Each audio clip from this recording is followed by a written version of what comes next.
नमस्कार प्यारे दोस्तों, आपका बहुत बहुत स्वागत है हमारे सेशन में। और आज हम फिजिकल एजुकेशन के अंतर्गत सबसे महत्वपूर्ण यूनिट स्पोर्ट ट्रेनिंग के बारे में डिटेल से चर्चा करेंगे। तो आइए शुरू करते हैं। सर्वप्रथम हम देखते हैं स्पोर्ट ट्रेनिंग का अर्थ एवं परिभाषाएं। स्पोर्ट ट्रेनिंग एक नियोजित एवं वैज्ञानिक प्रक्रिया यानी साइंटिफिक प्रोसेस है। यानी खेल प्रशिक्षण क्या है? खेल प्रशिक्षण एक नियोजित यानी प्लानिंग एंड साइंटिफिक प्रोसेस है, यानी नियोजित एवं वैज्ञानिक प्रक्रिया है। इसका मुख्य उद्देश्य एक खिलाड़ी को प्रदर्शन क्षमता परफॉर्मेंस कैपेसिटी यानी एक खिलाड़ी की प्रदर्शन क्षमता को उच्चतम स्तर तक पहुंचाना होता है। इसमें शारीरिक फिटनेस, तकनीक, कौशल, रणनीतिक समझ और मानसिक मजबूती का विकास शामिल है। इसमें शारीरिक फिटनेस, तकनीकी कौशल, रणनीतिक समझ और मानसिक मजबूती का विकास शामिल है। किसमें दोस्तों? खेल प्रशिक्षण में। ठीक है, अब प्रमुख परिभाषाओं के बारे में चर्चा करते हैं। प्रमुख परिभाषाओं के बारे में अगर हम चर्चा करें तो सर्वप्रथम देखते हैं डॉक्टर हरदयाल सिंह की परिभाषा। हरदयाल सिंह क्या कहते हैं? हरदयाल सिंह कहते हैं खेल प्रशिक्षण एक शैक्षणिक प्रक्रिया है जो वैज्ञानिक सिद्धांतों पर आधारित है। खेल प्रशिक्षण एक शैक्षणिक प्रक्रिया है जो वैज्ञानिक सिद्धांतों पर आधारित है और जिसका उद्देश्य खिलाड़ियों को खेल प्रतियोगिताओं में उच्च प्रदर्शन के लिए तैयार करना है। जिसका उद्देश्य खिलाड़ियों को खेल प्रतियोगिताओं में उच्च प्रदर्शन के लिए तैयार करना है। इसके बाद हम देखते हैं मैट व्यू जिन्हें पीरियोडाइजेशन का जनक भी कहा जाता है, वो क्या कहते हैं? तो मैथ्यू साहब कहते हैं खेल प्रशिक्षण किसी खिलाड़ी की तैयारी का मौलिक स्वरूप है। मैट जो है कब बिछाई जाती है, यानी जब किसी प्रोग्राम की तैयारी की जाती है। इस प्रकार आप याद रख सकते हैं।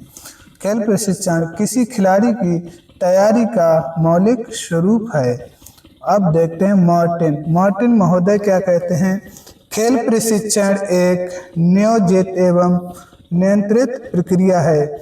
इस परिभाषा को याद रखने के लिए आप याद रख सकते हैं मार्टिन कब लगाया जाता है? जब मच्छरों को नियंत्रित करना होता है।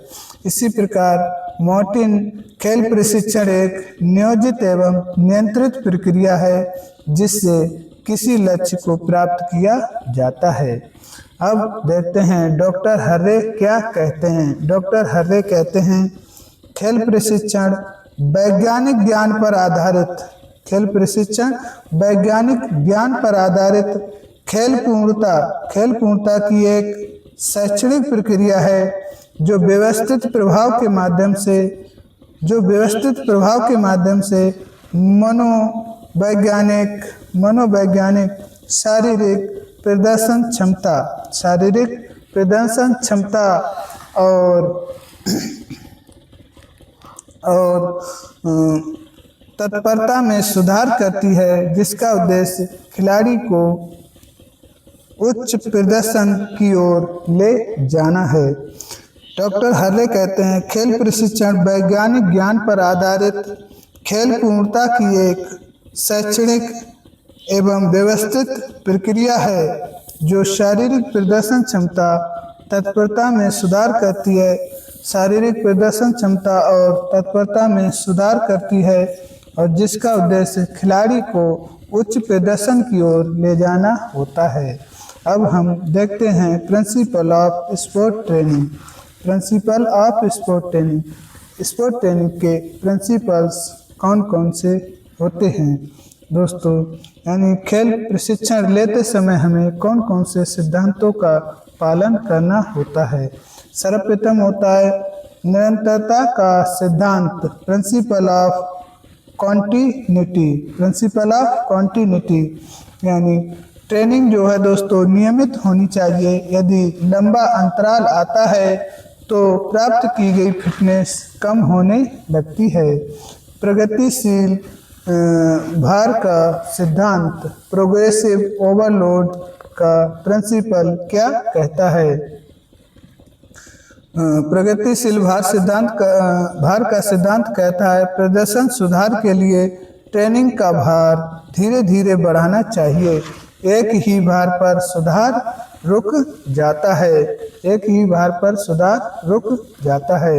नंबर 3, व्यक्तिगत भिन्नता का सिद्धांत इंडिविजुअलिटी, ठीक है।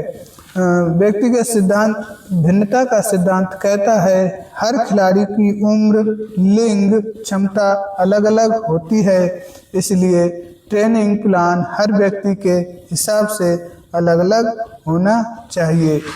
एज अ कोच, आप एज ए टीचर या टीचर या कोच के आधार पर आप सारे स्टूडेंट्स को एक जैसा ट्रेनिंग प्लान नहीं दे सकते, क्योंकि हर खिलाड़ी जो है अलग अलग उसकी शारीरिक क्षमता और लिंग जो होती है वो उसके आधार पर उनकी क्षमता जो है अलग अलग होती है, तो उन्हें अलग अलग ट्रेनिंग देना चाहिए। अब कहता है हमारा अगला सिद्धांत विशिष्टता का सिद्धांत। विशिष्टता का सिद्धांत क्या कहता है? यानी दोस्तों प्रिंसिपल ऑफ स्पेसिफिसिटी, क्या ट्रेनिंग उस विशिष्ट खेल या कौशल के अनुरूप होना चाहिए जिसे खिलाड़ी को सुधारना चाहता है। जैसे वॉलीबॉल के खिलाड़ी को वॉलीबॉल के अकॉर्डिंग ही प्रशिक्षण देना चाहिए। ठीक है दोस्तों, यानी जिस खिलाड़ी को जिस खेल के लिए तैयार करना है उसी के अकॉर्डिंग स्पेसिफिक ट्रेनिंग देना अनिवार्य होता है। अगला सिद्धांत कहता है रेस्ट एंड रिकवरी का सिद्धांत, principal of rest and recovery. ये सिद्धांत कहता है भारी ट्रेनिंग के बाद शरीर को पर्याप्त आराम की जरूरत होती है और रिकवरी के बिना सुधार संभव नहीं। अगर आप किसी एथलीट को लगातार ट्रेनिंग ही देते रहेंगे और उसकी मांसपेशियों और शरीर को रेस्ट नहीं देंगे तो उसमें सुधार की गुंजाइश नहीं रहती, यानी प्लेटू बनना शुरू हो जाता है। अगला सिद्धांत कहता है पीरियोडाइजेशन ऑफ प्रिंसिपल ऑफ पीरियोडाइजेशन, यानी ट्रेनिंग को छोटे छोटे और बड़े चक्रों में बांटा जाता है। ट्रेनिंग को छोटे छोटे और बड़े चक्रों में भी बांटा जाता है, जैसे माइक्रो और मीजो साइकिल्स, ताकि मुख्य प्रतियोगिता के समय खिलाड़ी अपने सर्वश्रेष्ठ फॉर्म में हो। प्रिंसिपल ऑफ वैरायटी यानी विविधता का सिद्धांत क्या कहता है? विविधता का सिद्धांत कहता है एक ही तरह की एक्सरसाइज से बोरियत हो सकती है, इसलिए ट्रेनिंग में विभिन्न कौशल शामिल करना चाहिए, यानी लगातार एक ही जैसी ट्रेनिंग नहीं देनी चाहिए, ट्रेनिंग को बदलते रहना चाहिए according to season, according to muscles.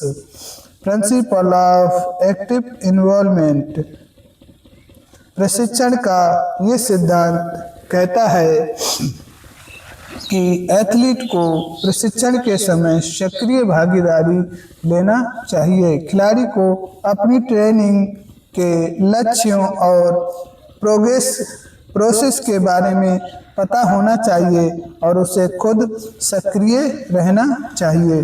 ऐसा नहीं कि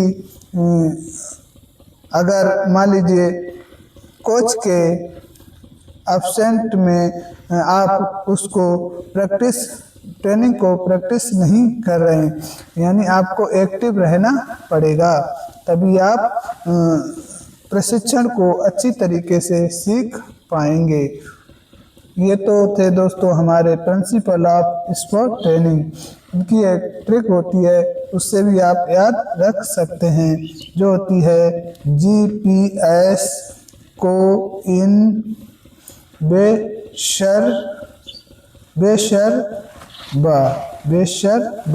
यहाँ दोस्तों जनरल एंड स्पेसिफिक ट्रेनिंग और पी से पीरियोडाइजेशन और एस से स्पेसिफिक और सी ओ से कॉन्टिन्यूटी और आई एन से individual, principle of individuality, principle of variation of load और principle of adaptation, principle of cyclicity, principle of ensure result, principle of rest and recovery, principle of warming and cooling down.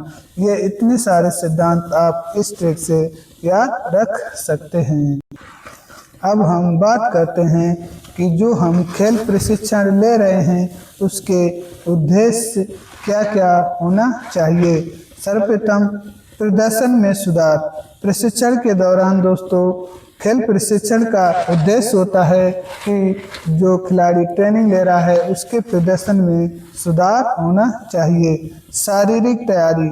खिलाड़ी को physically एकदम fit होना चाहिए। शारीरिक fitness की तैयारी यानी दोस्तों खेल प्रशिक्षण का मुख्य उद्देश्य होता है कि खिलाड़ी की शारीरिक फिटनेस को एकदम मजबूत और हेल्दी कर देना। नंबर 4 तकनीक और रणनीतिक कौशलों का विकास यानी दोस्तों प्रशिक्षण का मुख्य उद्देश्य होना चाहिए कि खिलाड़ी को तकनीकों और रणनीतिक कौशलों का खूब विशेष ज्ञान होना चाहिए। नंबर 5 मनोवैज्ञानिक तैयारी। प्रशिक्षण के दौरान खेल प्रशिक्षण का उद्देश्य होना चाहिए कि खिलाड़ी को मनोवैज्ञानिक रूप से भी तैयार किया जाए। इसके बाद सामरिक तैयारी यानी टैक्टिकल तैयारी। टैक्टिकल तैयारी का मतलब दोस्तों खिलाड़ी को प्रशिक्षण के दौरान किस किस खेल के दौरान कौन कौन सी टैक्टिक्स का यूज करना है और कैसे करना है इसका विशेष ज्ञान होना चाहिए। इसके बाद अगला उद्देश्य होता है खेल प्रशिक्षण का अगला उद्देश्य होता है तकनीकल तैयारी यानी दोस्तों उसे प्रशिक्षण के दौरान सभी तकनीकों का ज्ञान होना। प्रशिक्षण के दौरान तकनीकों का ज्ञान करवाना अति आवश्यक होता है। अब हम देखते हैं खेल प्रशिक्षण के दौरान जो टर्मोलॉजी है दोस्तों टर्मोलॉजी है यानी शब्दावलियाँ हैं वो कौन कौन सी प्रयोग की जाती हैं खेल प्रशिक्षण में उनके बारे में भी समझ लेते हैं। सर्वप्रथम हमारा है अवधि निर्धारण यानी पीरियोडाइजेशन। पीरियोडाइजेशन का ज्ञान होना अति आवश्यक होता है क्योंकि दोस्तों पीरियोडाइजेशन को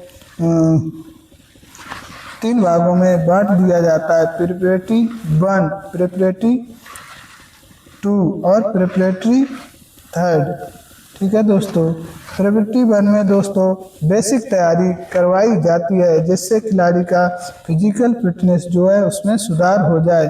प्रिपरेटरी 2 में दोस्तों प्रिपरेटरी 2 में खिलाड़ी को अकॉर्डिंग टू गेम तैयारी करवाई जाती है यानी खेल से रिलेटेड मांसपेशियों की ताकत और एंडोरेंस में विकसित किया जाता है। प्रिपरेटरी 3 दोस्तों इसे प्री कंपटीशन पीरियड भी कहा जाता है। इस दौरान दोस्तों कंपटीशन से पूर्व होने वाले छोटे छोटे मैचों को करवा के उसको खिलाड़ी को प्रदर्शन से पूर्व तैयार कर लिया जाता है। इसके बाद शुरू होता है इंटेंसिटी। क्या अगला हमारा इंटेंसिटी तीव्रता क्या होती है? रेट ऑफ डूइंग वर्क यानी कार्य करने की दर जो होती है, कार्य करने की दर को इंटेंसिटी कहा जाता है। डेंसिटी दोस्तों रेस्ट बिटवीन 2 फेसेस यानी 2 फेसेस के बीच में 2 चरणों के बीच में आपको जो आराम मिलता है उसे कहा जाता है दोस्तों डेंसिटी। क्या उसे कहा जाता है डेंसिटी। इसके बाद वॉल्यूम दोस्तों कुल मात्रा होती है यानी जो आपने टोटल वर्क डन किया है, आपने जो कुल वर्क किया है उसको कहा जाता है वॉल्यूम। एक्लेमाइजेशन क्या होता है? यानी दोस्तों जब किसी खिलाड़ी को हाई एल्टीट्यूड पर प्रशिक्षण देकर उसे उस प्रशिक्षण के अकॉर्डिंग अडेप्ट कर दिया जाता है, यानी उसमें अडेप्टेशन आ जाता है, तो वो कहलाता है हमारा दोस्तों एक्लामाइजेशन। इसके बाद सुपर कंपनसेशन। सुपर कंपनसेशन क्या होता है? Adaptation to load. जब कोई खिलाड़ी यानी दिए गए भार के लिए अडेप्ट कर लेता है तो उसमें सुपर कंपनसेशन की जो स्थिति है पैदा हो जाती है। स्किल्स।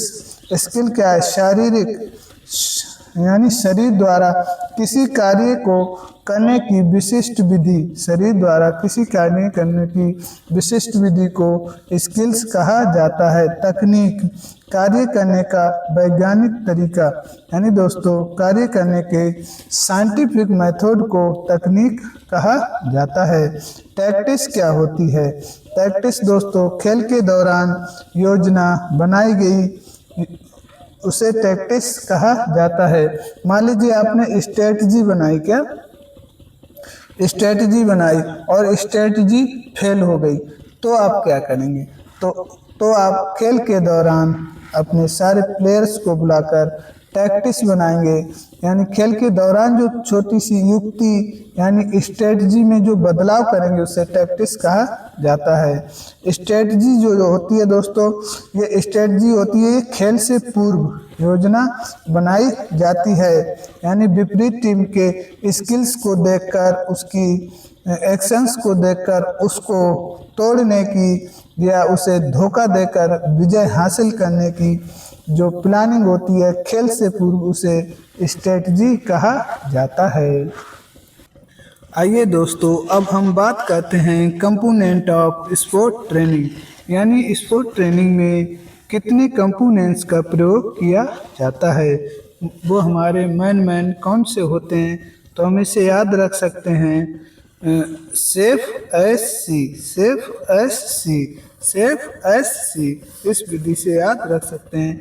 ये कुल 5 होते हैं, जैसे ताकत, सहनशीलता, लचकता, गति और समन्वय। क्या? और समन्वय। ताकत दोस्तों 2 प्रकार की होती है, स्टैटिक और डायनामिक। सहनशीलता 2 प्रकार की होती है, अकॉर्डिंग टू समय यानी और प्रकृति के आधार पे, समय के यानी जब सहनशीलता को ड्यूरेशन के आधार पे बांट दिया जाता है, तो ये दोस्तों होती है हमारी 4 प्रकार की, और प्रकृति के आधार पर यानी गतिविधि की प्रकृति के आधार पर 3 प्रकार की होती है। इसके साथ साथ ही लचकता जो हमारी 2 प्रकार की होती है, एक्टिव और पैसिव। क्या? एक्टिव और पैसिव। ठीक है दोस्तों, एक्टिव और पैसिव। एक्टिव होती है जो स्वयं द्वारा विकसित की जाती है, पैसिव किसी यंत्र और किसी साथी के सहायता द्वारा। और एक्टिव हमारी 2 प्रकार की होती है, स्टैटिक और डायनामिक। गति दोस्तों हमारी 5 प्रकार की होती है, समन्वय हमारा 7 प्रकार का होता है। इसके बाद हम बात करते हैं ताकत। क्या? ताकत क्या होती है, यानी शक्ति क्या होती है। ठीक है दोस्तों, इसे स्ट्रेंथ भी कहते हैं, स्ट्रेंथ। ठीक है दोस्तों, ताकत वह योग्यता है जो किसी प्रतिरोध के विरुद्ध बल लगाती है, जो किसी प्रतिरोध के विरुद्ध बल लगाती है, ताकत कहलाती है। ताकत 2 प्रकार की होती है दोस्तों, एक तो होती है स्टैटिक और डायनामिक। क्या? स्टैटिक और डायनामिक। अगर हम स्टैटिक की बात करें तो स्टैटिक के अंतर्गत हमारी आइसोमेट्रिक आती है, आइसोमेट्रिक शक्ति भी कहते हैं। यह मसल कार्य करती है लेकिन उनमें कोई बदलाव नहीं होता और गति संकुचन भी दिखाई नहीं देता, गति संकुचन भी दिखाई नहीं देता है। इसके बाद डायनामिक। क्या? डायनामिक यानी गतिशील। इस ताकत को गतिशील शक्ति भी कहते हैं। इसमें गति स्पष्ट रूप से दिखाई देती है और मसल की लंबाई घटती या बढ़ती है। इसके प्रमुख 3 भाग हैं। अगर हम आइसोमेट्रिक के उदाहरण की बात करें तो इसमें आता है दीवार को धकेलना। क्या? दीवार को धकेलना या प्लैंक एक्सरसाइज करना या प्लैंक करना। ठीक है। डायनामिक यानी गतिशील शक्ति। इस ताकत को गतिशील शक्ति भी कहते हैं। इसमें गति स्पष्ट रूप से दिखाई देती है। मसल की लंबाई बढ़ती या घटती है। इसके प्रमुख तीन भाग होते हैं। ठीक है दोस्तों, अब बात करते हैं कौन कौन से डायनामिक के भाग होते हैं। तो सर्वप्रथम हम देखते हैं मैक्सिमम स्ट्रेंथ यानी अधिकतम ताकत। यह एक ही संकुचन में कार्य करने की क्षमता होती है। यह एक ही संकुचन में कार्य करने की क्षमता होती है। ये एनारोबिक हो सकती है। यह अधिकतम प्रतिरोध के विरुद्ध कार्य करती है। एक ही संकुचन में कार्य करती है। उदाहरण के लिए दोस्तों, वेट लिफ्टिंग के समय कोई वेट लिफ्टर जो होता है वो मैक्सिमम ताकत लगाकर वेट को यानी वजन को एक ही संकुचन के दौरान ऊपर तक ले जाता है और इस दौरान वो एनारोबिक क्रिया करता है। एक्सप्लोजिव यानी विस्फोटक शक्ति दोस्तों जो होती है ये दो ताकत और गति का संयोजन होती है। ताकत और गति का संयोजन यानी combination of speed and strength का कॉम्बिनेशन होती है। कम से कम समय में गति के साथ प्रतिरोध के विरुद्ध कार्य करने की क्षमता होती है। जैसे शॉर्ट पुट फेंकना और इसके साथ साथ ही लंबी कूद यानी जंपिंग करना। ठीक है दोस्तों, अब हम बात करते हैं ताकत के नेक्स्ट प्रकार यानी शक्ति सहनशीलता के बारे में। शक्ति सहनशीलता क्या होती है? शक्ति सहनशीलता का अर्थ क्या होता है? ये मांसपेशियों की वह क्षमता है जो किसी प्रतिरोध का विरोध थकान की अवस्था में करती है, यानी लंबे समय तक थकान की अवस्था में कार्य करती है। शक्ति सहनशीलता क्या होती है? ये मांसपेशियों की वह क्षमता होती है जो किसी प्रतिरोध के विरुद्ध थकान की अवस्था में भी लंबे समय तक कार्य करती है। जैसे दोस्तों तैराकी, मैराथन और बॉक्सिंग और कुश्ती। इसके बाद हम बात करते हैं, ठीक है दोस्तों, शक्ति को विकसित करने की विधियाँ कौन कौन सी होती हैं? तो सर्वप्रथम हम देखते हैं आइसो का मतलब दोस्तों होता है समान और मैट्रिक का मतलब होता है माप, यानी एक समान माप। मांसपेशियों की जब माप एक समान रहती है तो वहाँ हमारा आइसोमेट्रिक विधि यूज होती है। इस विधि में दोस्तों यानी इस व्यायाम में कार्य स्पष्ट दिखाई नहीं देता, मसल कार्य करती हैं, तनाव नहीं होता, ना ही लंबाई बदलती है। इसे विकसित 1953 में हर्टिंगर व मूलर ने किया था। एग्जाम्पल जैसे पुश द बॉल, दीवार को धक्का मारना, प्लैंक अभ्यास, यानी दोस्तों इस अवस्था में खिलाड़ी जमीन पर अवस्था में रुका रहता है, एक ही अवस्था में रुका रहता है। अब हम बात करते हैं ताकत को विकसित करने की दूसरी विधि आइसोटोनिक दोस्तों, आइसो का मतलब समान और टोनिक का मतलब तनाव होता है। इसको विकसित किया था, यानी शक्ति विकसित करने की आइसोटोनिक विधि को डॉक्टर लोनिग ने 1954 में विकसित किया था। इसका अर्थ क्या होता है दोस्तों? ये वे व्यायाम हैं जिनमें गतियाँ प्रत्यक्ष रूप से होती हैं। यहाँ मसल तनाव यानी इसेंट्रिक और कंसेंट्रिक होती हैं। यहाँ तनाव में दोस्तों संकुचन और प्रंकुचन प्रॉपर होता है। एग्जाम्पल की बात करें तो कैलेस्थेनिक एक्सरसाइज, एक स्थान पर दौड़ना, मेडिसिन बॉल फेंकना, पुलअप्स या पुशअप्स को करना होता है। ठीक है, आगे बात करते हैं आइसोकाइनेटिक। आइसोकाइनेटिक विधि को 1968 में जे पेरिन के द्वारा विकसित किया गया था। यहाँ दोस्तों आइसो का मतलब समान होता है और काइनेटिक का मतलब गति होता है, यानी समान गति पर जब कोई क्रिया की जाती है तो उसे शक्ति विकसित करने की आइसोकाइनेटिक विधि कहा जाता है। इस व्यायाम में मांसपेशियां व्यायाम के समय समान गति में संकुचन व प्रंकुचन करती हैं। यह व्यायाम केवल मशीनों व जल में हो सकता है। इस व्यायाम से सर्वाधिक ताकत का विकास किया जा सकता है।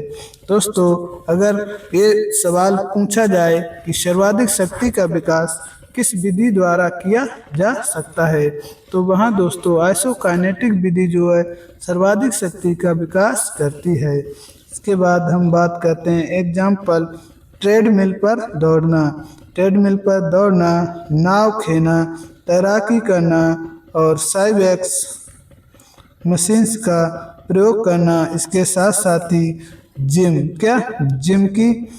करना, जिम में मशीनों द्वारा जिम करना। के दोस्तों उम्मीद करते हैं आपको समझ में आ रहा होगा। इसके साथ साथ ही दोस्तों ताकत को विकसित करने की अन्य प्रमुख विधियों के बारे में भी हम बात कर लेते हैं। तो देखते हैं ताकत को विकसित करने की अन्य विधियां कौन कौन सी हैं। सर्वप्रथम हम देखते हैं भार प्रशिक्षण। भार प्रशिक्षण क्या है दोस्तों? ताकत को यानी शक्ति को विकसित करने की सबसे प्रभावी विधि है जिसमें भारी भार का प्रयोग किया जाता है, जिसमें बाहर के भार का प्रयोग किया जाता है। प्रक्रिया यानी इसे कैसे किया जाता है? इसमें डंबल, बारबेल या जिम मशीनों का प्रयोग करके मांसपेशियों पर दबाव डाला जाता है। इसमें क्या किया जाता है दोस्तों? इसमें डंबल, बारबेल, जिम की मशीनों का प्रयोग करके मांसपेशियों पर दबाव डाला जाता है। और इसका लाभ क्या होता है? ये अधिकतम ताकत को विकसित करके और मसल हाइपरट्रोफी में सहायक होती है। मसल हाइपरट्रोफी में सहायक होती है। सिद्धांत क्या कहता है इसका? सिद्धांत कहता है ये प्रगतिशील अधिभार यानी प्रोग्रेसिव ओवरलोड पर कार्य करता है। यानी यहाँ दोस्तों धीरे धीरे आपको लोड को बढ़ाना होगा, जिसमें समय के साथ भार दोहराव यानी जो बैट रिपीटेशन है वो बढ़ाए जाते हैं। पहले कम वजन के साथ कम रिपीटेशन को करना होता है, फिर बाद में अधिक वजन के साथ अधिक रिपीटेशन को करना होता है, जिससे मस्कुलर हाइपरट्रोफी संभव हो पाती है। अब हम देखते हैं सर्किट ट्रेनिंग। सर्किट ट्रेनिंग क्या है दोस्तों? सर्किट ट्रेनिंग का मतलब क्या होता है दोस्तों? सर्किट का मतलब होता है दोस्तों चक्रीय, क्या यानी किसी चक्र में कोई प्रशिक्षण को पूरा करना। ठीक है, इस विधि का विकास 1953 में एमस्टन और मॉर्गन ने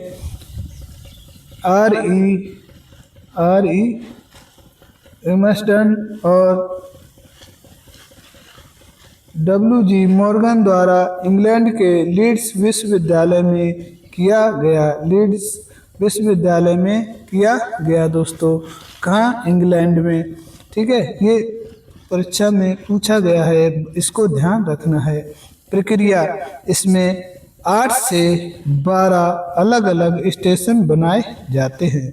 इसमें 8 से 12 अलग अलग स्टेशंस बनाए जाते हैं, जहां प्रतिभागी एक के बाद एक अलग अलग मसल स्थान को यानी अलग अलग मसल्स को विकसित करने वाले व्यायाम को करता है। अलग अलग मसल्स को विकसित करने वाले व्यायाम को करता है। अभ्यास का तरीका, अभ्यास कैसे किया जाता है?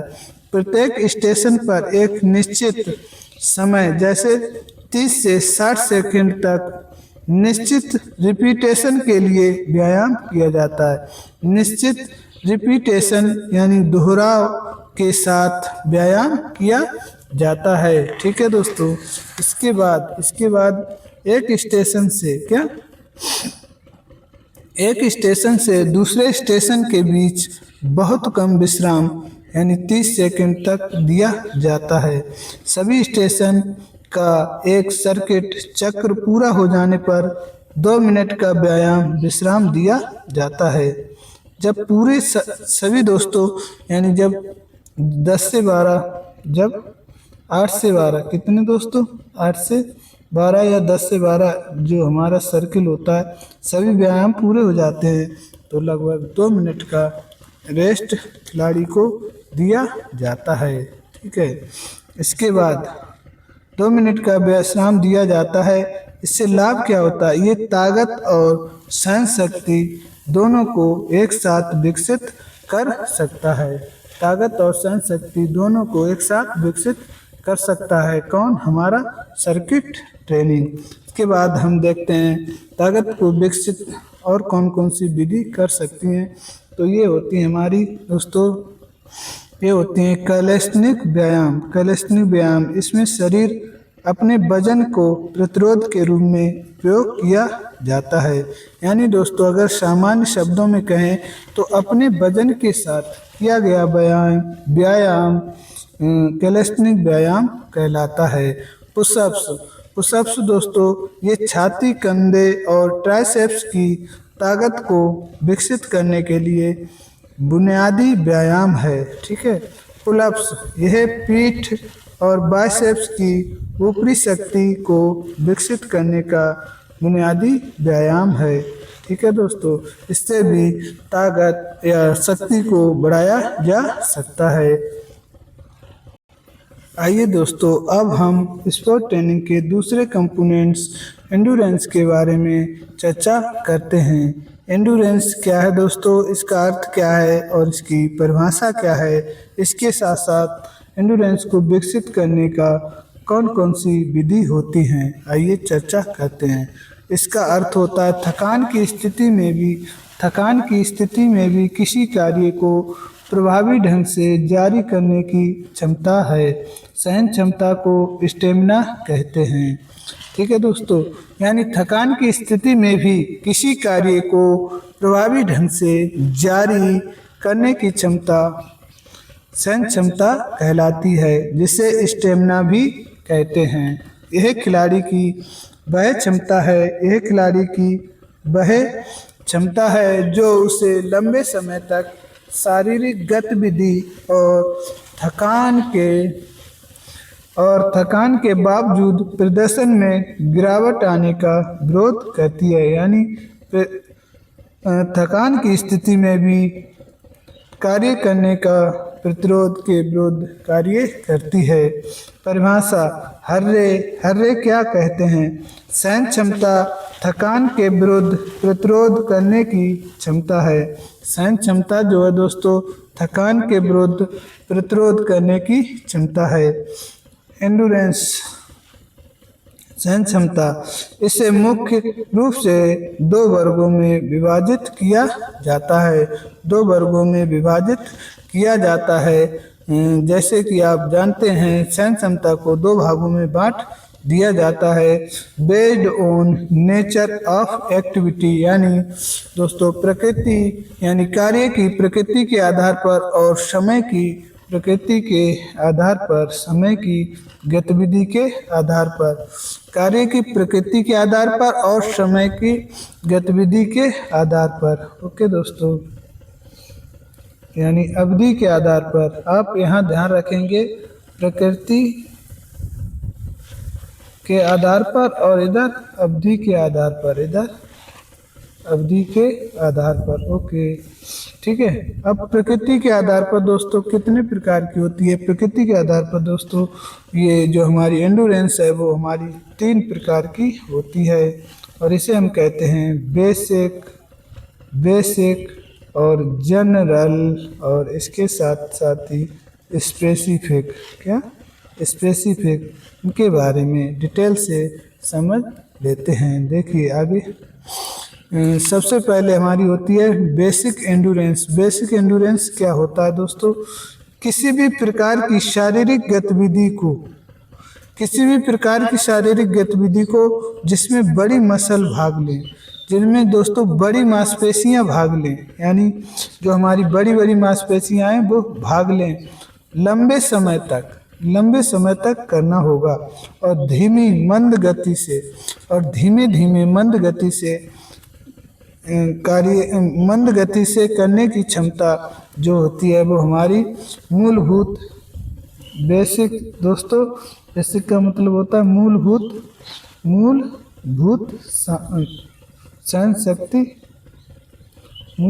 सहन शक्ति क्षमता होती है। ठीक है, जैसे जॉगिंग करना। क्या? जॉगिंग करना, 30 मिनट तक धीमी गति से टहलना। क्या दोस्तों? 30 मिनट तक जो एक्टिविटी होगी वो हमारी बेसिक एंड्योरेंस के अंतर्गत आती है। ओके, इसके बाद हम बात करते हैं स्पेसिफिक एंड्योरेंस। स्पेसिफिक एंड्योरेंस के बारे में बात कर लेते हैं दोस्तों। तो स्पेसिफिक एंड्योरेंस जो होता है हमारा वो दोस्तों यानी विशिष्ट सहन क्षमता, किसी विशेष खेल की आवश्यकताओं के अनुसार थकान सहने की क्षमता। किसी विशेष खेल के अकॉर्डिंग, जब आप किसी विशेष खेल के अकॉर्डिंग यानी थकान की अवस्था में भी आप कार्य करने की क्षमता रखेंगे विशेष खेल के अकॉर्डिंग, तो उसे कहते हैं स्पेसिफिक एंड्योरेंस। जैसे कुश्ती के पहलवान की सहन क्षमता और धावक से अलग होती है, यानी धावक में दोस्तों अलग सहन क्षमता होती है, कुश्ती के पहलवान की अलग सहन क्षमता होती है। ठीक है, अब हम बात करते हैं जनरल एंड्योरेंस। क्या? जनरल एंड्योरेंस ये दोस्तों 90 मिनट या 90 मिनट से ऊपर भी हो सकता है। ठीक है, ये जनरल एंड्योरेंस जो है दोस्तों विभिन्न प्रकार की एरोबिक व एनारोबिक गतिविधियों को संतोषजनक तरीके से सामना करने की क्षमता होती है। विभिन्न प्रकार की एरोबिक व एनारोबिक गतिविधियों को संतोषजनक यानी बिना थके कर पाने की क्षमता जनरल एंड्योरेंस होती है। क्या? जनरल एंड्योरेंस होती है। जैसे फुटबॉल खेलना, हॉकी खेलना आदि। फुटबॉल 90 मिनट्स का गेम होता है, इसमें खिलाड़ी एरोबिक व एनारोबिक दोनों क्रियाओं के साथ खेलता है। एरोबिक व एनारोबिक दोस्तों यानी भागकर, छोटी सी स्प्रिंट लगाकर और फुटबॉल में किक मारना, ये एनारोबिक हो गया। और एरोबिक दोस्तों लंबे समय तक खेलते रहना। ओके दोस्तों, उम्मीद करते हैं आपको समझ में आ रहा होगा। अब हम बात करते हैं based on duration of activity, यानी एक्टिविटी के आधार पर जो हमारी अवधि के आधार पर दोस्तों, क्या? अवधि के आधार पर यानी समय अवधि के आधार पर हमारी जो सहन क्षमता होती है वो कितने प्रकार की होती है। यानी अवधि के आधार पर दोस्तों based on duration of activity के आधार पर हमारी सहन क्षमता को 4 भागों में बांटा जाता है। सर्वप्रथम हम देखते हैं स्पीड एंड्योरेंस यानी गति सहन क्षमता। गति सहन क्षमता दोस्तों 45 सेकंड से 2 मिनट तक की 45 सेकंड तक मानी जाती है। 45 सेकंड तक तेजी से गतिविधि करने की क्रिया है जो थकान का सामना करने की क्षमता है। ठीक है दोस्तों, 45 सेकंड तक तेजी से गतिविधि करने की क्रिया, ठीक है, और जो थकान के सामना करने की क्षमता है, यानी तेजी से गतिविधि के साथ थकान के सामना करने की क्षमता होती है, उसे कहते हैं हम स्पीड एंडूरेंस। क्या कहते हैं दोस्तों? स्पीड एंडूरेंस। क्या जो हमारी आती है 400 मीटर की स्प्रिंट लगाना। शॉर्ट टर्म एंडूरेंस यानी अल्प अवधि, ये दोस्तों 45 से 2 मिनट तक चलने वाली सहन क्षमता है। 45 से 2 मिनट तक चलने वाली सहन क्षमता है, जिससे शॉर्ट टर्म में दोस्तों आता है 800 मीटर की रेस। 800 मीटर की रेस। मिडिल टर्म एंडूरेंस मध्य अवधि, ये गतिविधि दोस्तों 2 मिनट से 11 मिनट की अवधि है। सहन क्षमता यानी 2 मिनट से 11 मिनट की अवधि को आराम से कर पाने की क्षमता मिडिल टर्म एंडूरेंस कहलाती है। जैसे 1500 मीटर और 3000 मीटर की रेस। Long term एंडूरेंस। अब हम देख लेते हैं एंडूरेंस के समय अवधि के आधार पर last part long term endurance. Long term endurance दोस्तों लंबी अवधि की सहन क्षमता, ये क्षमता जो होती है 11 मिनट से ऊपर वाली गतिविधियों में प्रयोग होती है। जैसे मैराथन, क्रॉस कंट्री या 10,000 मीटर की रेस लगाना। इसके बाद दोस्तों हम समझ लेते हैं सहन क्षमता को विकसित करने की प्रमुख महत्वपूर्ण विधियां। अगर आपको याद रखना है कि दोस्तों सहन क्षमता को विकसित करने की कौन कौन सी विधियां होती हैं, तो आप इसे याद रख सकते हैं। Variable pace method, variable pace method, इसके साथ साथ ही फार्टलेक, इसके साथ साथ ही इंटरवल मेथड, और इसके साथ साथ ही कंटिन्यूअस मेथड। ये 4 विधि दोस्तों हमारी मुख्य रूप से सहन क्षमता विकसित करने में प्रयोग की जाती हैं। अब हम देखते हैं सर्वप्रथम continuous method. Continuous training method जो है लगातार विधि जो है बाय डॉक्टर अर्नेस्ट हॉकिन के द्वारा 1920 में डेवलप की गई थी। ठीक है, और इसका उद्देश्य होता है सहन क्षमता को विकसित करना। इस विधि में खिलाड़ी बिना रुके, जैसा कि इसका नाम है, इस विधि में खिलाड़ी बिना रुके एक ही गति या दोस्तों बदलती गति से लंबे समय तक अभ्यास करता है। इसमें रिकवरी पीरियड नहीं होता है, जैसा कि इसका नाम है कंटिन्यूस। तो इस विधि में दोस्तों खिलाड़ी जो है कंटिन्यू ट्रेनिंग करेगा, कंटिन्यू दौड़ेगा या ट्रेनिंग करेगा, लेकिन गति में बदलाव थोड़ा बहुत कर सकता है, एक ही गति या थोड़ी सी बदलती गति, लेकिन रुकना नहीं है, लंबे समय तक अभ्यास करना होता है। ठीक है, कंटिन्यूस को मुख्यतः 3 प्रकार से बांटा जाता है। कौन कौन से होते हैं 3 प्रकार? कंटिन्यूस के अंतर्गत कौन कौन सी विधि होती हैं? तो ये 3 विधि होती हैं। नंबर 1 स्लो कंटिन्यूस मेथड, यानी इसमें आपको धीरे धीरे स्लोली दौड़ना होता है या स्लोली अभ्यास करना होता है। अवधि, इस प्रक्रिया की अवधि 30 मिनट से 2 घंटा या उससे अधिक तक हो सकती है। ठीक है, इसमें स्लो कंटिन्यूस में हार्ट रेट जो है 140 से 160 तक धड़कन जो है प्रति मिनट होनी चाहिए, यानी 140 और 160 के बीच धड़कन प्रति मिनट होना चाहिए। तीव्रता दर क्या होती है? तो तीव्रता दर इसमें दोस्तों कम से कम 60 से 80% होना चाहिए। इसका उपयोग दोस्तों मैराथन धावक, क्रॉस कंट्री धावक और लंबी दूरी धावक के प्रयोग करते हैं। क्यों करते हैं दोस्तों? लंबी दूरी के धावक यानी फास्ट रेस नहीं कर सकते, उन्हें उस रेस को कंप्लीट करने के लिए स्लो कंटिन्यूअस मेथड का प्रयोग करना पड़ता है। इसके बाद हम देखते हैं कंटिन्यूअस में दूसरी विधि कौन सी होती है। तो दोस्तों दूसरी होती है fast continuous method. Fast continuous method, इसमें अवधि जो होती है 20 से 60 मिनट तक होती है।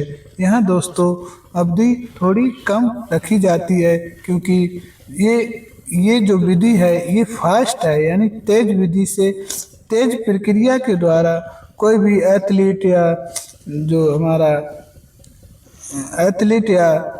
हमारा ट्रेनर होता है वो फास्ट यानी तेज विधि द्वारा लंबे समय तक अभ्यास नहीं कर सकता।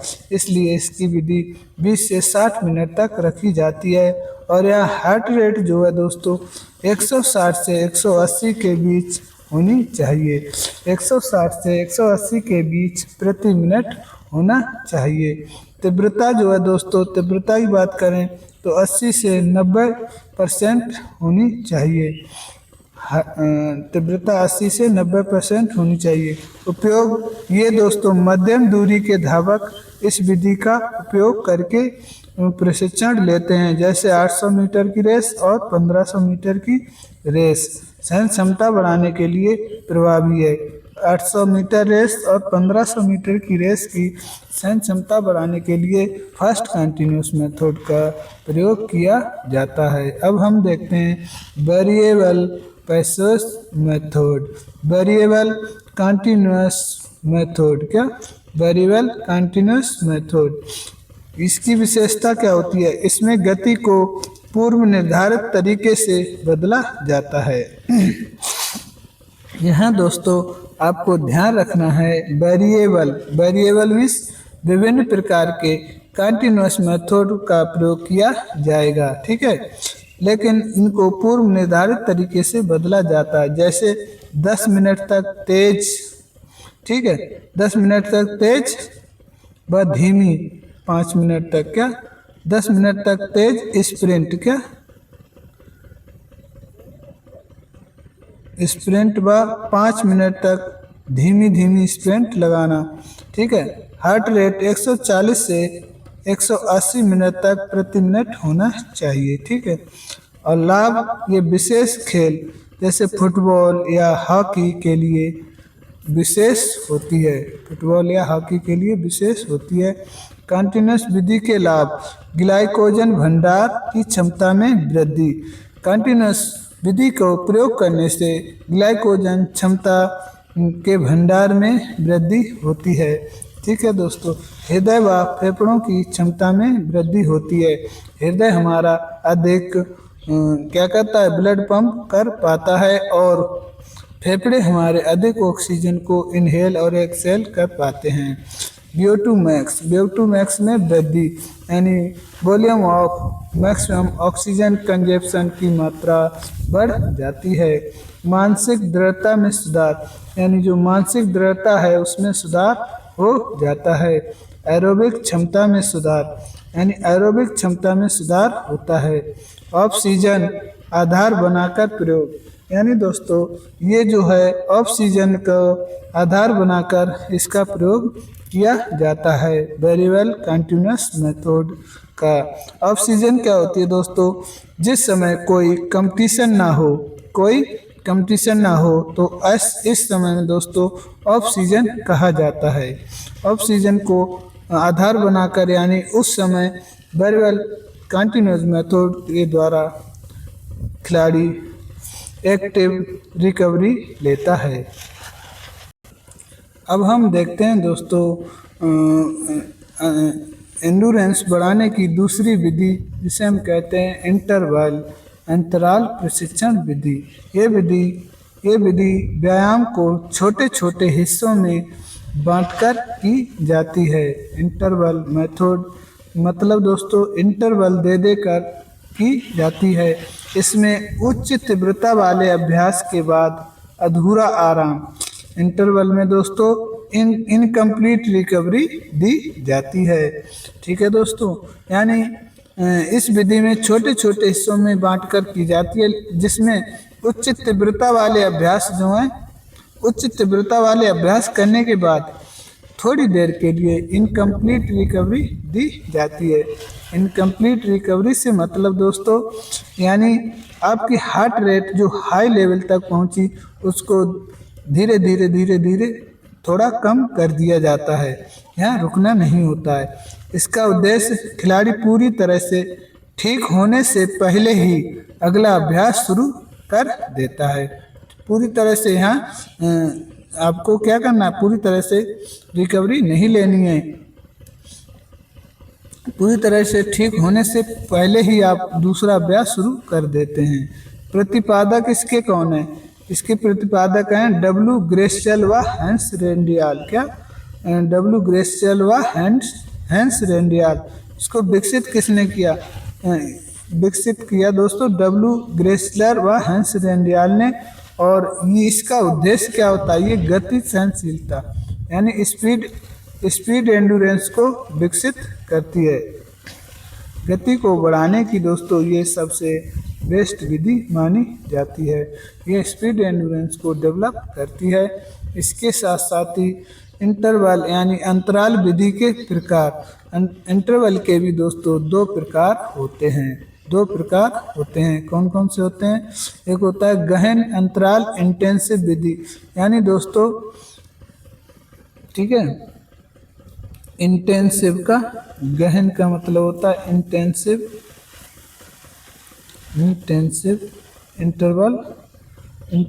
इंटरवल मेथड, ठीक है। तीव्रता इसमें 80 से 100% तक रखी जाती है और आराम जो है रिकवरी कम समय के लिए होता है, ठीक है। जब हार्ट रेट 120 से 130 के बीच में आ जाए तब तुरंत व्यायाम को शुरू करना पड़ता है। और लाभ, ये गति सहन क्षमता और एरोबिक क्षमता बढ़ाती है। ये जो हमारी इंटरवल इंटेंसिव विधि है ये जो है दोस्तों ये गति सहन क्षमता और एरोबिक क्षमता बढ़ाती है। उदाहरण के लिए 400 मीटर की स्प्रिंट, 400 मीटर की स्प्रिंट के क्या करना है, 5 स्प्रिंट्स लगाना, हर स्प्रिंट्स में 90 सेकंड तक आराम देना। 400 मीटर की कम से कम 5 सेट लगाने हैं स्प्रिंट के और इसके हर स्प्रिंट में 90 सेकंड तक आराम देना है। जब आपकी हार्ट रेट 120 से 130 के आसपास आ जाए तो आपको तुरंत अभ्यास को पुनः शुरू कर देना है। इसके बाद हम देखते हैं एक्सटेंसिव इंटरवल मेथड, ठीक है। एक्सटेंसिव का मतलब होता है दोस्तों विस्तारित, यानी ये जो विधि है ये लंबे समय तक चलने वाली है।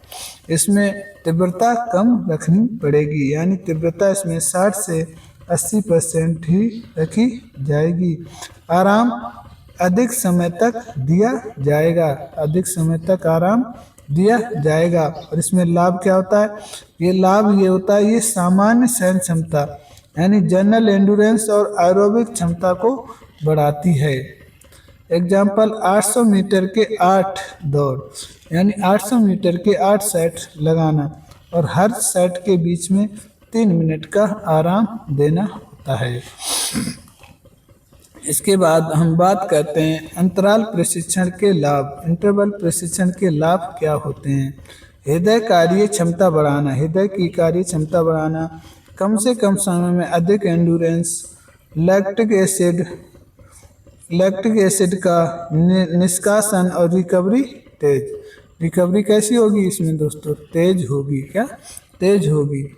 इस प्रकार दोस्तों हमने एंडुरेंस को विकसित करने की सभी विधियों का डिटेल से चर्चा कर लिया और एंडुरेंस के प्रकार, एंडुरेंस का अर्थ, परिभाषा क्या होती है, सबको डिटेल से समझ लिया। अब हम आगे बढ़ते हैं और इसमें दोस्तों एक विधि और रह जाती है जो है फार्टलेग ट्रेनिंग। फार्टलेग ट्रेनिंग ऐसी ट्रेनिंग है जिसको कई बार और 1000 बार और बार बार पूछा जाता है। दोस्तों ये फार्टलेग ट्रेनिंग स्वीडिश भाषा का शब्द है। जैसा कि आप जानते हैं फार्टलेग को विकसित किया था गेस्टा होमलर ने 1937 में विकसित किया था और इसका उद्देश्य होता है सहन क्षमता को विकसित करना। फार्टलेग ट्रेनिंग में फार्टलेग शब्द जो है स्वीडिश भाषा से लिया गया है और जिसका अर्थ होता है स्पीड प्ले। क्या? Speed play. स्पीड प्ले का मतलब होता है गति से खेलना, गति से खेलना। मतलब दोस्तों, मतलब ये है दोस्तों, यह प्रशिक्षण निरंतर प्रशिक्षण, ये प्रशिक्षण जो है निरंतर प्रशिक्षण यानी कंटिन्यूस ट्रेनिंग और plus interval training, plus interval training का क्या है? मिलता जुलता रूप है। ये दोस्तों कंटिन्यूस ट्रेनिंग और इंटरवल ट्रेनिंग का मिलता जुलता रूप है। और इसी विधि में, इस विधि में गति जो है पूर्व निर्धारित नहीं होती, इसीलिए इसे कहते हैं स्पीड प्ले, क्योंकि यहाँ गति जो पूर्व निर्धारित नहीं होती है। इसमें आप कभी तेज कभी धीरे गति के साथ खेलेंगे। क्या? कभी धीरे कभी तेज, स्वेच्छा से खिलाड़ी इसमें बदलता रहता है। यह प्रशिक्षण एरोबिक व एनारोबिक दोनों का मिश्रण है। क्या? एरोबिक व एनारोबिक दोनों का मिश्रण है। ऐसा क्यों है दोस्तों? क्योंकि आप जब गति के साथ खेल रहे होंगे, जब आप गति के साथ खेल रहे होंगे, मतलब जब आप स्प्रिंट लगाएंगे छोटी सी, तो उसमें एनारोबिक क्षमता का प्रयोग करेंगे। और जब आप लंबे समय तक धीरे धीरे दौड़ चलेंगे, उस समय आप क्या करेंगे? एरोबिक क्षमता का प्रयोग करेंगे। फार्टलेग प्रशिक्षण की विशेषताएं क्या हैं दोस्तों? यानी इसमें कौन कौन सी विशेषताएं होती हैं? ये प्राकृतिक वातावरण, यानी प्राकृतिक वातावरण में इसको प्रयोग किया जाता है। ये प्रशिक्षण जंगलों, ऊबड़ खाबड़ रास्ते व रेत नदी नालों से होकर पूरी की जाती है।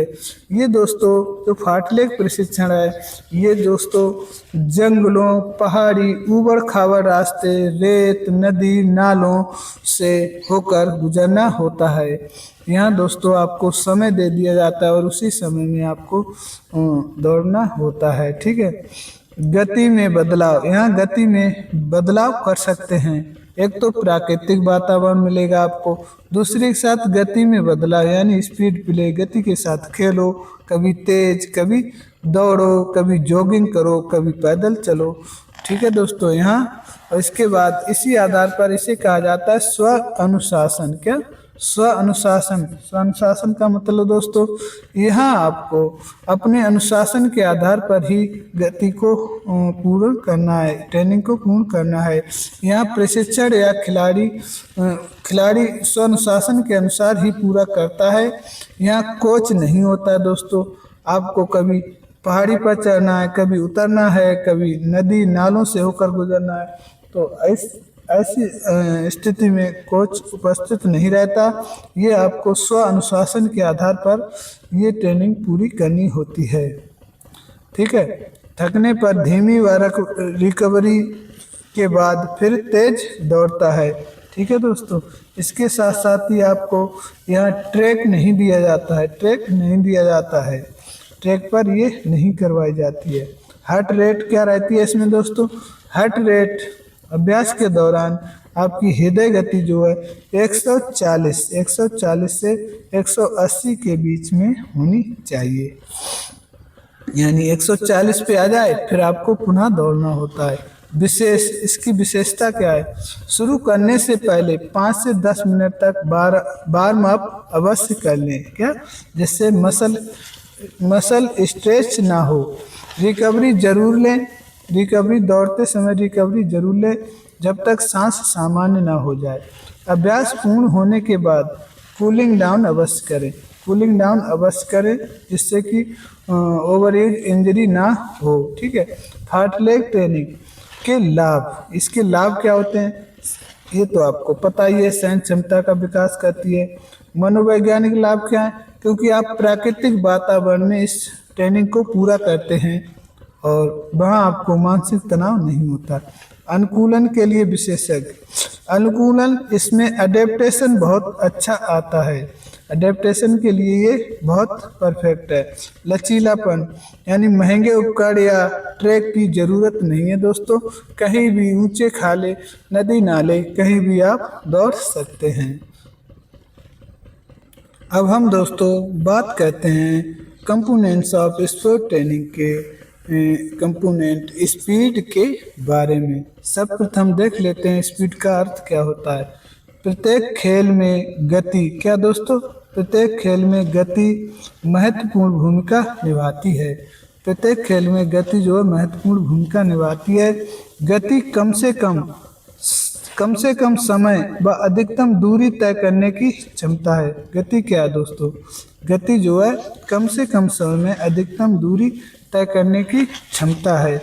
अगर शारीरिक शिक्षा के हिसाब से देखा जाए तो शारीरिक अंगों को बहुत तीव्र गति से संचालन करने की क्षमता है।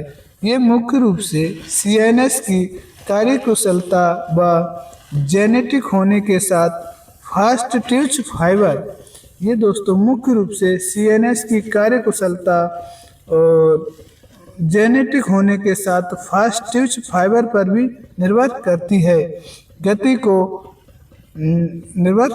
दोस्तों। गति को अधिक विकसित नहीं किया जा सकता, इसमें केवल 20% ही प्रशिक्षण द्वारा विकसित किया जा सकता है, क्योंकि ये दोस्तों ज़्यादातर जेनेटिक और मसल फाइबर्स पर डिपेंड होती है कि आपके अंदर कौन से जीन्स हैं, यानी आपके माता पिता के जीन्स जो हैं वो फास्ट ट्विच फाइबर वाले थे, तो आप भी उसी के आधार पर रेसर या धावक बन सकते हैं।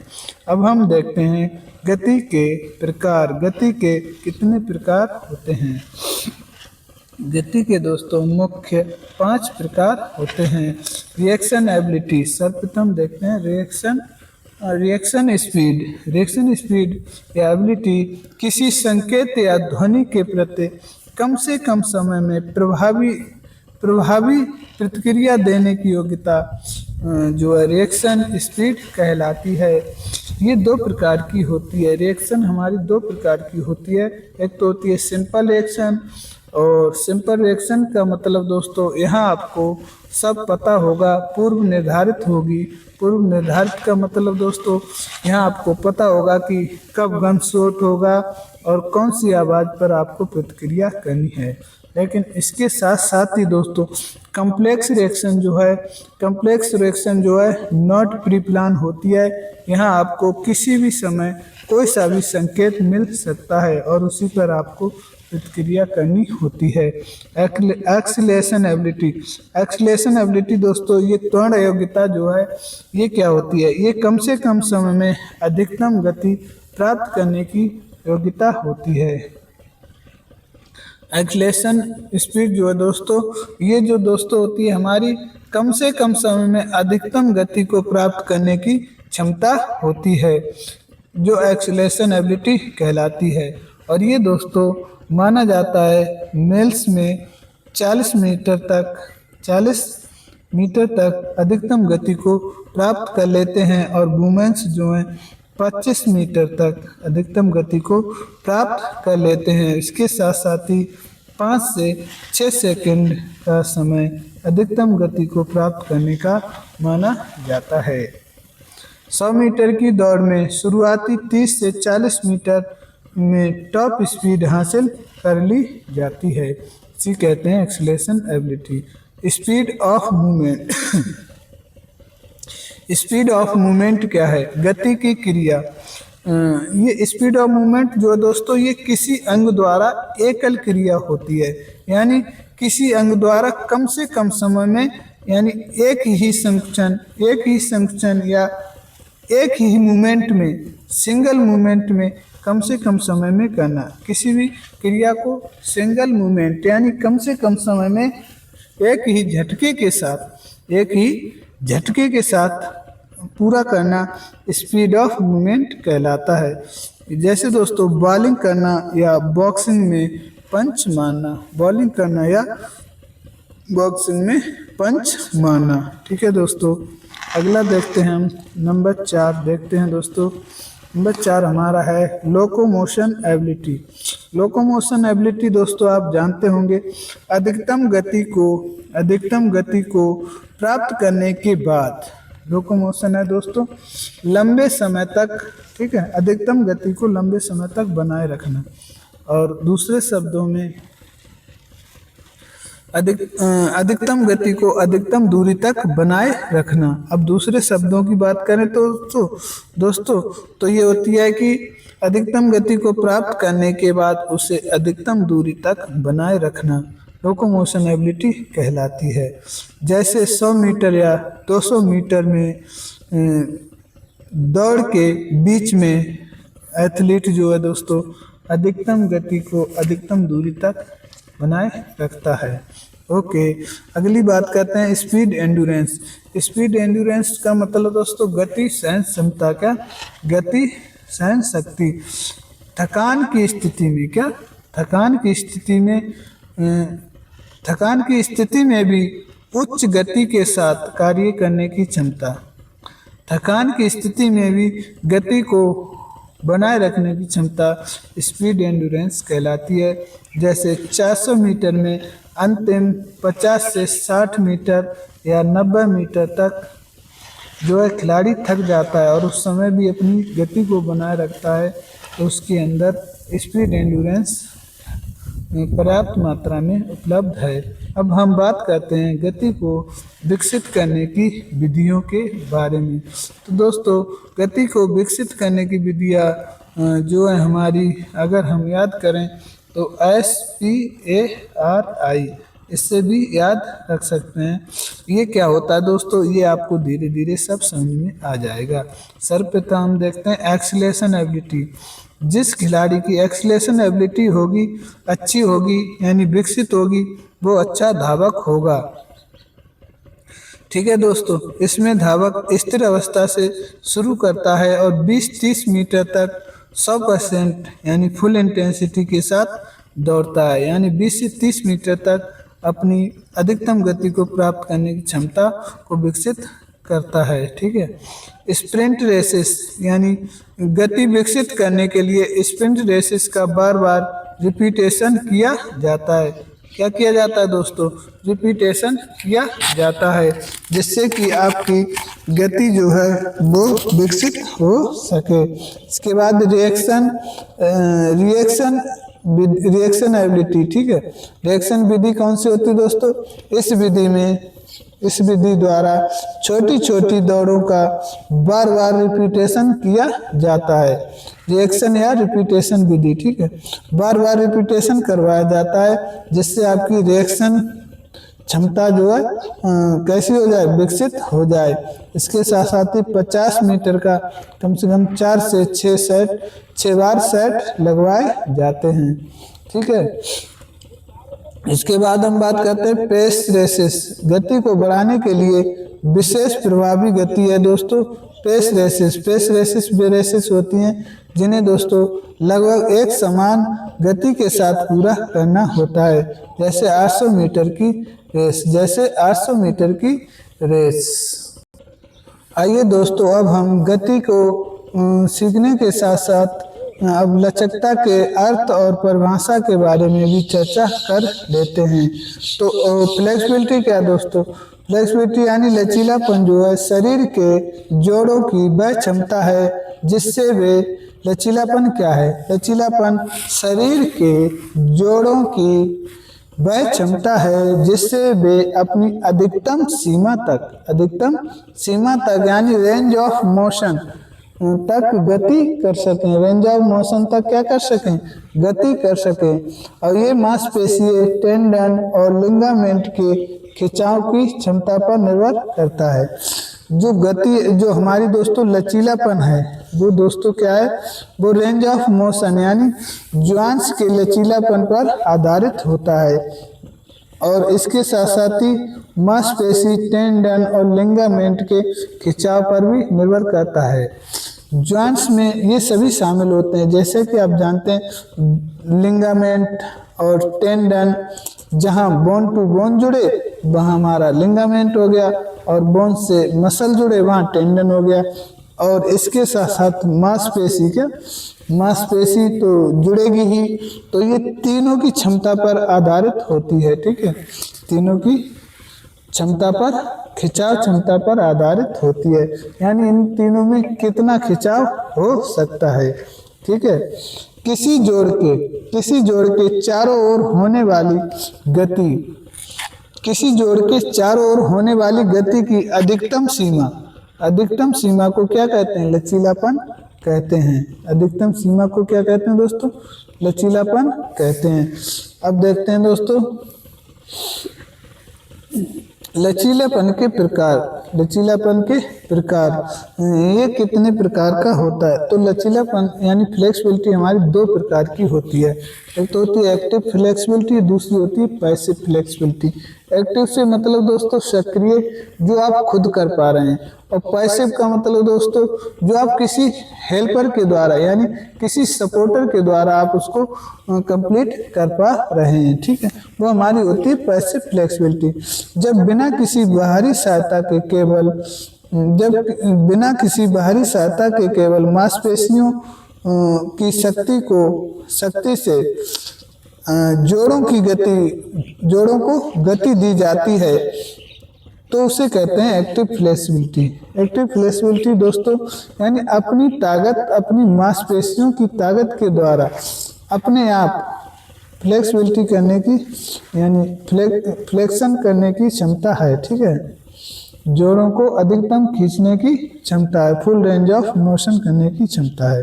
और एक्टिव फ्लेक्सिबिलिटी हमारी दो प्रकार की होती है। अब पैसिव फ्लेक्सिबिलिटी क्या होती है? पैसिव फ्लेक्सिबिलिटी जब कोई व्यक्ति किसी बाहरी सहायता से, जब कोई व्यक्ति किसी बाहरी सहायता जैसे साथी, कोच या उपकरण की मदद से जोड़ों को अधिकतम सीमा तक खींच जाता है, अधिकतम सीमा तक क्या करता है? खींच लेता है या खींचा जाता है, तो उसे कहते हैं पैसिव फ्लेक्सिबिलिटी। और ये एक बात ध्यान रखें आप, ये सक्रिय फ्लेक्सिबिलिटी से अधिक होती है क्या? ये एक्टिव फ्लेक्सिबिलिटी से हमेशा अधिक होती है क्या? एक्टिव में आप ज़्यादा नहीं खींच सकते, लेकिन पैसिव में अधिकतम सीमा तक जोड़ों को खींच सकते हैं।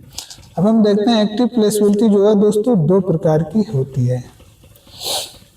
एक तो होती है स्टैटिक फ्लेक्सिबिलिटी और डायनामिक फ्लेक्सिबिलिटी। स्टैटिक का मतलब होता है दोस्तों स्थिर, क्या स्थिर, और डायनामिक का मतलब होता है गतिशील का। स्थिर का मतलब ये स्थिर अवस्था में किया गया खिंचाव है, जैसे चक्रासन या झुककर पैर को छूना। चक्रासन करें आप या झुककर पैर को छुएं, ये हमारा स्टैटिक फ्लेक्सिबिलिटी है। ठीक है, और डायनामिक में दोस्तों गति के साथ करना पड़ता है। ये लचकता जो है डायनामिक फ्लेक्सिबिलिटी जो है गति करते समय प्रयोग होती है, गति करते समय प्रयोग होती है, जैसे दौड़ते समय, क्या दौड़ते समय या जिम्नास्टिक की क्रियाएं करते समय इस फ्लेक्सिबिलिटी का प्रयोग होता है। अब हम दोस्तों देखते हैं फ्लेक्सिबिलिटी का अर्थ और प्रकार समझने के बाद में फ्लेक्सिबिलिटी को विकसित करने की प्रमुख विधियों के बारे में भी चर्चा कर लेते हैं। सर्वप्रथम हमारी होती है बेलास्टिक विधि। बेलास्टिक विधि दोस्तों, ठीक है, बेलास्टिक विधि ये सबसे पुरानी विधि है। बेलास्टिक विधि कैसी है? हमारी सबसे पुरानी विधि है और इसमें चोट लगने का खतरा अधिक होता है, चोट लगने का खतरा अधिक होता है। ये झटके या लयबद्ध के साथ खिंचाव किया जाता है। इसमें दोस्तों झटका के साथ खिंचाव किया जाता है, झटका या लयबद्ध, क्या लयबद्ध, ये रिदम के साथ का खिंचाव वाला व्यायाम गिनती के माध्यम से अधिकतम सीमा तक खींचा जाता है। क्या अधिकतम सीमा तक खींचा जाता है। जो व्यायाम करोगे आप गिनती के माध्यम से अधिकतम सीमा तक खींचते चले जाओगे। 8 से 10 सेकंड तक रोक कर रखना होता है और पुनः मोड़ा जाता है। क्या फिर पुनः उसे क्या कर लिया जाता है? मोड़ा जाता है। अच्छा, इसमें ये सबसे पुरानी विधि है और इसमें खतरा अधिक रहता है और झटके या लयबद्धता के साथ की जाती है। खिंचाव वाला व्यायाम जो है इसमें गिनती के साथ अधिकतम सीमा तक खींचकर किया जाता है। 8 से 10 सेकंड तक रोक के पुनः मोड़ा जाता है। इतनी बात आपको ध्यान रखनी है। अब हम बात करते हैं slow stretching and hold method. Slow stretching and hold method, जैसा कि आप समझ रहे होंगे, स्लो स्ट्रेचिंग करनी है, फिर रोकना है, फिर रोकना है।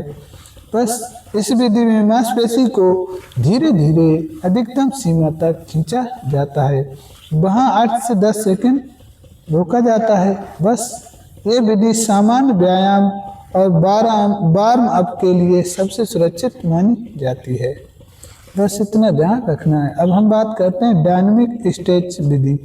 डायनामिक स्ट्रेच विधि जो है दोस्तों, इसमें नियंत्रित गति के साथ मांसपेशियों को स्ट्रेच किया जाता है, जैसे पैरों को आगे पीछे झुलाना या हाथ घुमाना। ओके दोस्तों, इसके बाद हम बात करते हैं स्टैटिक या स्ट्रेचिंग मेथड। क्या इस विधि में धीरे धीरे सफलतापूर्वक खिंचाव में आना तथा इस अवस्था में रुके रहना शामिल होता है। स्टैटिक में क्या करना होगा, धीरे धीरे खिंचाव लाना और इसके बाद उस रोकना होगा। स्टैटिक में रोकना होगा, जो लचक बढ़ाने के लिए 20 से 30 सेकंड तक की जाती है। 20 से 30 सेकंड तक की जाती है।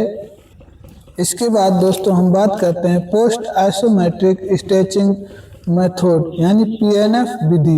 ये बार बार पूछी जाती है। PNF क्या होता है? PNF की फुल फॉर्म होती है प्रोप्रियो रिसेप्टर न्यूरोमस्कुलर फैसिलाइटेशन। क्या प्रोप्रियो रिसेप्टर न्यूरोमस्कुलर फैसिलाइटेशन, ये तकनीक विधि का प्रयोग दोस्तों उच्च श्रेणी के प्रगतिशील खिलाड़ियों द्वारा लचक वृद्धि के लिए किया जाता है। इस तकनीक का प्रयोग दोस्तों जो प्रोफेशनल प्लेयर होते हैं यानी उच्च श्रेणी के प्रगतिशील खिलाड़ी होते हैं वो ही करते हैं। क्या वही करते हैं अपनी लचक में वृद्धि करने के लिए। इस विधि में सबसे पहले मांसपेशी को संकुचन किया जाता है। पहले मांसपेशी को इकट्ठा किया जाता है, फिर उसे शिथिल करके खींचा जाता है यानी ढीला करके फिर उसे छोड़ के फिर खिंचाव करते हुए चले जाते हैं, ताकि मसल को अधिक से अधिक शिथिल किया जा सके। ताकि मसल को क्या किया जा सके, अधिक से अधिक शिथिल किया जा सके। ठीक है, अब देखते हैं लचीलापन को प्रभावित करने वाले कारक कौन कौन से हैं दोस्तों। यानी आपके अंदर कितना लचीलापन है इस बात पर डिपेंड होगा कि आपके जोड़ों की संरचना कैसी है। आपके जोड़ मजबूत हैं और विकसित हैं, उनमें कोई बीमारी तो नहीं है, इस बात पर डिपेंड करेगी। ठीक है, आयु एवं लिंग, आप किस आयु के हैं। आप मान लीजिए एडल्टहुड हो गए हैं, एडोलसेंस से ऊपर निकल गए हैं, तो आपके अंदर जो फ्लेक्सिबिलिटी है आप विकसित करेंगे तो असंभव है या कम मात्रा में हो पाएगी। ये दोस्तों छोटी आयु में यानी 6 से 8 वर्ष की आयु में, 6 से 12 वर्ष की आयु में फ्लेक्सिबिलिटी को विकसित करने का सबसे बेस्ट समय माना जाता है। इसके बाद लिंग भी निर्धारित करना है, यानी लिंग, आपकी लिंग कौन सी है। आप पुरुष हैं तो आप में कम फ्लेक्सिबिलिटी होगी, महिला हैं तो महिला में ज़्यादा फ्लेक्सिबिलिटी होगी, क्योंकि महिलाओं का शरीर जो होता है दोस्तों वो लचीलापन ज़्यादा होता है, फ्लेक्सिबल ज़्यादा होता है। और पुरानी चोट, कहीं आपके जॉइंट्स या आपके शरीर के या आपके बोन्स में, मसल्स में पुरानी चोट तो नहीं है।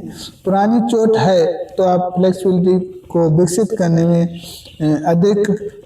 करने में दोस्तों कष्ट महसूस करेंगे, यानी कठिनाइयों का सामना करना पड़ेगा। तापमान, क्या अब तापमान की बात करें तो गर्मी में ये दोस्तों अधिक फ्लेक्सिबिलिटी होती है शरीर में। हमारा जो है गर्मी में हमारा शरीर क्या अधिक फ्लेक्सिबिलिटी कर सकता है। और इसके साथ साथ ही दोस्तों ठंड में हमारा शरीर कम फ्लेक्सिबल होता है। और इसके साथ साथ ही सुबह में दोस्तों कम फ्लेक्सिबल होता है, जबकि शाम को अधिक फ्लेक्सिबल होता है। तो इस बात पर भी फ्लेक्सिबिलिटी निर्भर करती है। इस प्रकार दोस्तों हमने देखा फ्लेक्सिबिलिटी का अर्थ, परिभाषा, और इसके साथ साथ ही फ्लेक्सिबिलिटी 2 प्रकार की होती है। और इसके साथ साथ ही एक्टिव पैसिव, एक्टिव हमारी 2 प्रकार की होती है, स्टैटिक और डायनामिक। और इसके साथ साथ ही फ्लेक्सिबिलिटी को विकसित करने की विधियों के बारे में हमने चर्चा की, जो हमारी थी slow stretch and hold, ballistic, dynamic, static और PNF विधि। ठीक है दोस्तों, आइए दोस्तों, अब हम स्पोर्ट ट्रेनिंग के लास्ट कंपोनेंट कोऑर्डिनेशन के बारे में भी चर्चा कर लेते हैं। तो आइए शुरू करते हैं। कोऑर्डिनेशन क्या है दोस्तों? कोऑर्डिनेशन का अर्थ क्या है, सबसे पहले ये समझते हैं। कोऑर्डिनेशन से आप समझ ही गए होंगे समन्वय, और समन्वय से आप समझ पा रहे होंगे कि समन्वय कई सारी क्रियाओं का तालमेल एक साथ बना लेना ही समन्वय कहलाता है। समन्वय योग्यता यानी कोऑर्डिनेशन एबिलिटी क्या है? ठीक है, ये चपलता का आधुनिक रूप माना जाता है। ये एजिलिटी का दोस्तों आधुनिक रूप माना जाता है। क्योंकि 1980 के बाद जो है एजिलिटी के स्थान पर कोऑर्डिनेशन शब्द का प्रयोग होने लगा। क्यों होने लगा दोस्तों? 1980 के दशक से पहले एजिलिटी का कोई सही सलामत अर्थ और प्रमाण स्पष्ट नहीं हो सके, इसलिए एजिलिटी को बाद में कोऑर्डिनेशन में बदल दिया गया। इसका मुख्य कारण था एजिलिटी की परिभाषा व प्रकृति जो है स्पष्ट नहीं थी। ठीक है, और समन्वय मुख्य तौर पर CNS पर निर्भर करता है। अब हम बात करते हैं समन्वय का अर्थ के बारे में चर्चा कर ली और थोड़ा समझते हैं। समन्वय की योग्यता का अर्थ केंद्रीय CNS और कंकाल मांसपेशियों के बीच समन्वय योग्यता जो है दोस्तों CNS और स्केलेटल मसल के बीच तालमेल है। क्या यानी हमारा सेंट्रल नर्वस सिस्टम है और कंकाली मांसपेशियों के बीच कोऑर्डिनेशन है, जिसके द्वारा शरीर की विभिन्न क्रियाएं सुचारू और सटीक इस कोऑर्डिनेशन के द्वारा शरीर की विभिन्न क्रियाएं सुचारू और सटीक और प्रभावी रूप से पूरी की जा सकती हैं। की जाती हैं। समन्वय योग्यता के प्रकार, अगर हम समन्वय योग्यता के प्रकारों की बात करें तो ये हमारा होता है, इसको याद रख सकते हैं आप, कोड बार से। कैसे? कोड बार से। किससे? कोड बार से। ठीक है, कोड बार से सबसे पहले इतनी ही प्रकार की होती है, 7 प्रकार की होती है। इसमें दोस्तों जो हमारा ऊपर नीचे हो गया उससे कोई प्रॉब्लम नहीं होनी चाहिए। सर्वप्रथम बात करते हैं ओरिएंटेशन एबिलिटी। ओरिएंटेशन एबिलिटी क्या होती है दोस्तों? इसको कहते हैं अंग विन्यास योग्यता। क्या? अंग विन्यास योग्यता। इसका मतलब होता है दोस्तों जो समय और स्थान के अनुसार, ओरिएंटेशन का मतलब होता है निर्धारण। क्या? समय या और स्थान के अनुसार अपनी शरीर की स्थिति बदलने की क्षमता। समय और स्थान के अनुसार अपनी स्थिति या अपने शरीर की मोटर मूवमेंट्स को बदलने की क्षमता। ठीक है दोस्तों, ओरिएंटेशन मतलब होता है निर्धारण। आप निर्धारण अपनी कंडीशन का निर्धारण कितनी जल्दी कर पाते हैं। जैसे दोस्तों, जैसे हमारा हो गया गोलकीपर का गेंद देखकर पोजीशन लेना। गोलकीपर जो होता है वो गेंद को देखकर अपनी पोजीशन लेता है, यानी निर्धारण करता है। ठीक है, इसके साथ साथ ही कैच लेते समय, क्रिकेट में कैच लेते समय अपनी पोजीशन को निर्धारण करना। कपलिंग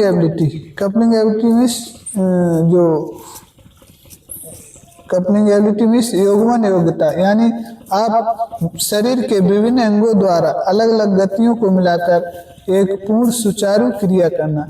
कपलिंग मीन्स मतलब होता है जब दो क्रियाओं या शरीर के विभिन्न अंगों, 2 अंगों या 2 से अधिक अंगों को एक साथ मिलाकर किसी क्रिया को सुचारू रूप से पूर्ण कर लेना कपलिंग एबिलिटी कहलाता है। इसमें दोस्तों कई सारे अंग और कई सारी गतियों को शामिल करके एक क्रिया को पूर्ण करना होता है। जैसे वॉलीबॉल में स्पेसिंग करते समय दोस्तों खिलाड़ी के हाथ और पैरों का कोऑर्डिनेशन करना। ठीक है, इसके साथ साथ ही अब हम कोऑर्डिनेशन के नेक्स्ट पॉइंट के बारे में बात करें, रिएक्शन एबिलिटी दोस्तों किसी संकेत व ध्वनि के प्रति कम से कम समय में प्रभावी ढंग से करने की योग्यता।